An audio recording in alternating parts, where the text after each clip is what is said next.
Number 3، Pakistan کی بقا و سالمیت۔ اس حقیقت کا دوسرا پہلو بھی بہت اہم ہے۔ اگرچہ اس ضمن میں مجھے اس درجے وثوق تو حاصل نہیں ہے، لیکن ظن غالب کے درجے میں یہ بات کہہ رہا ہوں کہ مجھے ایسے محسوس ہوتا ہے کہ پاکستان کا یہ خطہ جس میں میں اور آپ آباد ہیں، یہ خطہ اللہ کی مشیت میں اس کام کے لیے منتخب ہو چکا ہے۔ بعض ٹھوس شواہد کی بنیاد پر میرا گمان غالب ہے کہ دین حق کے لیے عالمی غلبے کا نقطہ آغاز ہمارا یہی خطہ بنے گا، جیسے رسول اللہ صلی اللہ علیہ وسلم کے زمانے میں اس کام کا آغاز سرزمین عرب سے ہوا تھا، اور پھر یہ خلافت راشدہ کے دوران شمال میں کوہ قاف تک، مشرق میں دریائے جیہوں تک، اور مغرب میں بحر اوقیانوس تک چلا گیا۔ اسی طرح قرائن یہ بتا رہے ہیں کہ اب نظام خلافت کے احیاء کے کام کا آغاز انشاءاللہ العزیز افغانستان اور پاکستان پر مشتمل اس خطہ عرضی سے ہوگا، اس لیے کہ 400 برس سے سارے مجددین امت اسی خطے میں پیدا ہوئے۔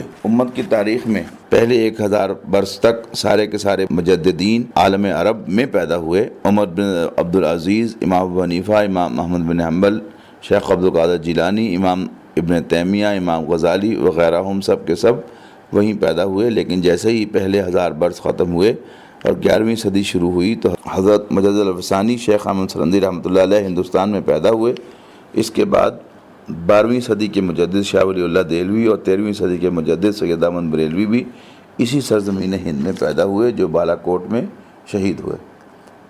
اس ہندوستان کی سرزمین پر پہلا خالص اسلامی جہاد تو وہ تھا جو محمد بن قاسم رحمہ اللہ اور ان کے ساتھیوں نے کیا تھا۔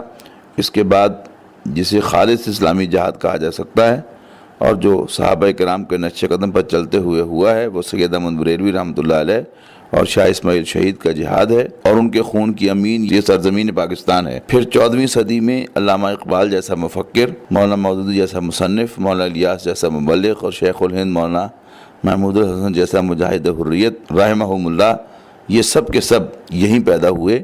ان کے ہم پلہ کوئی شخصیت آپ پورے عالم عرب میں نہیں دکھا سکتے۔ یہ تو ماضی کے آثار ہیں، اور اس کے بعد پاکستان کا قیام اس سلسلے کی بہت اہم کڑی ہے۔ دنیا میں یہ واحد ملک ہے جو اسلام کے نام پر بنا، پھر اس کا قیام بجائے خود ایک معجزہ ہے۔ قیام سے چند مہینے پہلے تک کوئی یہ توقع نہیں رکھتا تھا کہ پاکستان بن جائے گا۔ گاندھی جیسا لیڈر کہہ رہا تھا کہ پاکستان میری لاش پر بنے گا، پھر خود نہرو اور پٹیل لارڈ ماؤنٹ بیٹن کے پاس گئے اور جا کر کہا کہ ہم باپو جی سے ہندوستان کی تقسیم کی بات نہیں کر سکے، آپ کسی طرح جا کر گاندھی جی کو اس پر آمادہ کیجیے، آپ ان کے چیلے ہیں۔ چنانچہ لارڈ ماؤنٹ بیٹن نے جا کر گاندھی سے منوایا، ورنہ وہ ماننے پر تیار نہیں تھے۔ خود قائد اعظم چند مہینے پہلے کیبنٹ مشن پلان کو تسلیم کر چکے تھے کہ مرکزی حکومت ایک ہوگی اور ملک کے 3 زون ہوں گے، لیکن اللہ نے کہا نہیں، یہ آزاد ملک لو۔ علامہ اقبال نے تو ایک خطے کا خواب دیکھا تھا، لیکن اللہ تعالیٰ نے ہمیں 2 خطوں پر مشتمل ملک دے دیا۔ سن 1930 کے خطبہ الہ آباد میں علامہ اقبال نے صرف مغربی پاکستان کا تصور پیش کیا تھا، یعنی ہندوستان کے شمال مغرب میں ایک آزاد مسلم ریاست کا قیام۔ انہوں نے کہا تھا کہ میرے نزدیک یہ تقدیر مبرم ڈیسٹنی ہے، میں دیکھ رہا ہوں کہ یہ ہو کر رہے گا۔ قیام پاکستان کے معجزے کے بعد پھر قرارداد مقاصد کا پاس ہونا بھی ایک معجزہ ہے۔ 20ویں صدی عیسوی کے وسط میں 10 کروڑ افراد کی قوم کی نمائندہ دستور ساز اسمبلی حاکمیت سے اپنی دستبرداری اور اللہ کی حاکمیت کا اعلان کر رہی تھی۔ سروری زیبا فقط اس ذات بے ہمتا کو ہے، حکمراں ایک وہی باقی بتان آزری۔ دستور ساز اسمبلی کی سطح پر یہ کلمہ طیبہ کے پہلے جز لا الہ الا اللہ کا اظہار و اعلان تھا۔ یہ سارے شواہد ہیں میرے اس گمان کے کہ یہ خطہ اسلام کے عالمی غلبے کا نقطہ آغاز بنے گا۔ اب ضرورت ہے کمر ہمت کسنے کی اور اس مقصد کی طرف رجوع کرنے کی جس کی خاطر یہ ملک حاصل کیا گیا تھا۔ میں نے اپنی کتاب استحکام پاکستان میں دلائل سے ثابت کیا ہے کہ اس ملک کی بقا اور سالمیت کا انحصار بھی اسلام پر ہے۔ گویا اسلام اس ملک کا صرف مقصد وجود ہی نہیں، اس کی واحد وجہ جواز بھی ہے، اور اگر آپ نے اس منزل کی طرف رجوع نہ کیا تو یہ ملک باقی نہ رہے گا۔ میرے نزدیک اس ملک میں قیام اسلام کی بھرپور جد و جہد سے جہاں ہم پر اللہ کی طرف سے عائد کردہ وہ فرض ادا ہوگا جو اللہ کی رضا اور ہماری آخرت کی نجات کا باعث بنے گا، وہاں ہم دنیا کے سامنے اسلام کے نظام عدل و قسط کا کوئی نمونہ بھی پیش کر سکیں گے، اور اس طرح اس امت کے اوپر جو عذاب کے سائے منڈلا رہے ہیں وہ دور ہو جائیں گے۔ ہم دنیا کے سامنے پاکستان کی صورت میں اسلام کی تصویر اور اسلام کا نقشہ پیش کر سکیں گے، اور یہی وہ شے ہے جو امت پر سے بحیثیت مجموعی عذاب خداوندی کو ٹالنے والی ہے۔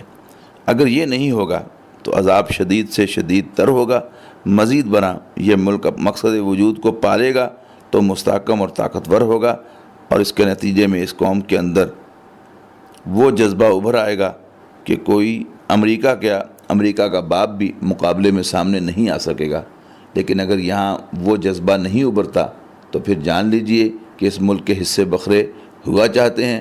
الہی خیر میرے آشیاں کی، زمین پر ہیں نگاہیں آسماں کی۔ پہلے تو یہ سن 1971 میں 2 لخت ہوا تھا، اب نامعلوم کتنے مزید ٹکڑے ہوں گے۔ اب کیا پتہ کہ آپ کا آزاد کشمیر چھین کر اسے خود مختار کشمیر میں شامل کر دیا جائے، دوسرے یہ کہ شمالی علاقوں میں کوئی اسماعیلی ریاست قائم ہو جائے، تیسرے کہ کراچی کو کاٹ کر سنگاپور یا ہانگ کانگ کی طرح علیحدہ خطہ بنا دیا جائے۔ آخر کوئی وجہ تو ہے کہ بے نظیر شدت کے ساتھ اس کی تردید میں بیانات دے رہی ہیں کہ ہم نہیں بننے دیں گے، ہمارے سیاستدان نہیں بننے دیں گے، کہ الفاظ اسی وقت کہتے ہیں جب انہیں کوئی شے بنتی نظر آ رہی ہو۔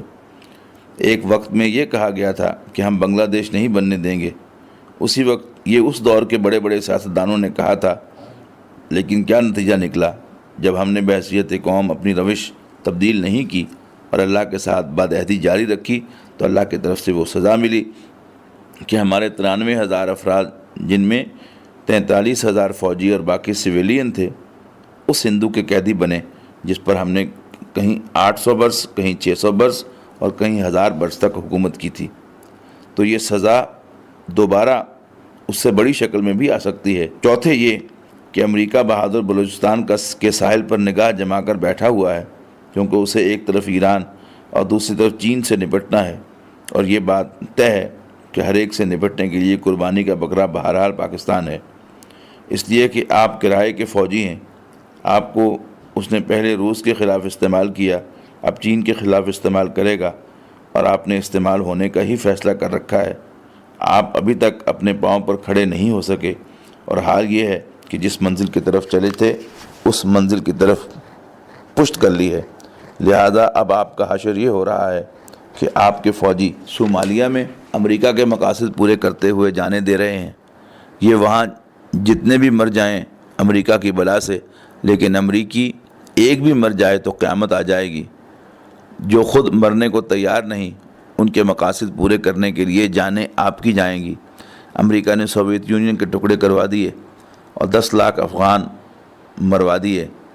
اب تک تو اس کا حاصل یہی ہے کہ سارا فائدہ امریکہ کو پہنچا، لیکن بہرحال وہاں خلوص و اخلاص کے ساتھ بہت سے لوگوں نے جانیں دی ہیں، جن کے انشاءاللہ اچھے نتائج نکلیں گے، لیکن اچھے نتائج کے لیے اس راستے پر عمل پیرا ہونا ہوگا جو میں نے آپ کے سامنے قرآن و سنت کی روشنی میں رکھا ہے۔ خاتمہ کرام، بہرحال میں اللہ تعالیٰ سے دعا کرتا ہوں کہ جو مشقت میں نے آج جھیلی ہے وہ اسے ثمر آور کرے اور شرف قبول عطا فرمائے۔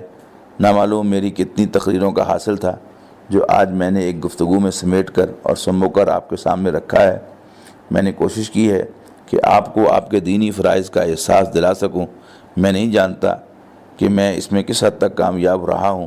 اب اصل بات یہ ہے کہ آپ اس پر غور کیجئے، سوچئے کہ آیا یہ چیزیں غلط ہیں یا صحیح ہیں۔ اگر دل و دماغ آج کوئی فیصلہ نہ کر سکے تو اس کی کیسٹ لے لیجئے، انہیں دوبارہ سنیے اور تنقیدی جائزہ لیجئے کہ کہاں استدلال کا جھول ہے، کہاں بات کتاب و سنت کی اصل تعلیمات کے منافی یا متضاد ہے۔ اس پر غور کیجئے، اور اگر دل و دماغ گواہی دے کہ یہ سب کچھ کتاب و سنت کے مطابق ہے تو پھر آپ اس تنظیم میں شامل ہوں، قدم بڑھائیں، ہمارے دست و بازو بنیں۔ آج میں وہی پکار لگا رہا ہوں جو حضرت مسیح علیہ السلام نے حواریوں کے سامنے لگائی تھی، من انصاری اللہ، کون ہے میرا مددگار اللہ کی راہ میں۔ اسی صدا پر، اسی ندا پر میں اپنی گفتگو ختم کر رہا ہوں۔ اقول قولی ھذا واستغفر اللہ لی ولکم ولسائر المسلمین والمسلمات۔ محترم ڈاکٹر سارا احمد صاحب کے اس خطاب کو مرتب کیا حافظ خالد محمود۔